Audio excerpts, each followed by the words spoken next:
السلام علیکم۔ آج میں مخاطب ہوں بھارت میں اپنے مسلمان بھائیوں سے۔ مسلمان، قرآن کہتا ہے کہ مسلمان ایک دوسرے کے بھائی ہیں، لیکن جو بھارت میں مقیم صحافی ہیں، شعراء ہیں، دانشور ہیں،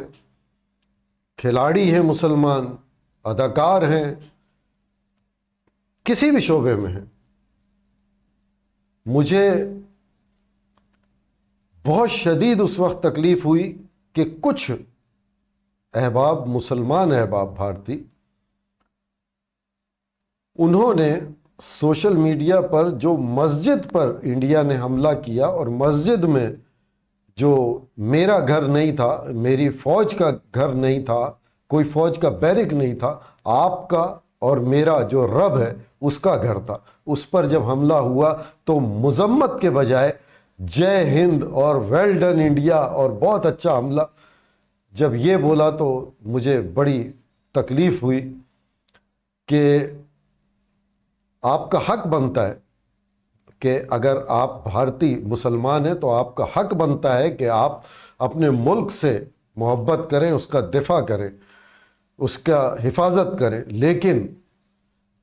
آپ کا اور میرا دین کا ایک رشتہ ہے۔ کم از کم جب مسجد پر حملہ ہو تو اس کی مذمت اسی طرح کرنی چاہیے جس طرح بابری مسجد پر حملے کی ہماری آنکھیں اشک بار تھیں، لیکن آپ لوگوں کی یہ صورتحال دیکھ کے اندازہ ہوا کہ بابری مسجد آپ کے ناک کے نیچے شہید کر دی گئی اور آپ لوگ تماشا دیکھتے رہے۔ آج احساس ہوتا ہے کہ آپ کو بھارت سے، مودی سے اپنی وفاداری ثابت کرنے کے لیے آپ کو اپنے رب کا گھر کا بھی احساس نہیں رہا۔ افسوس۔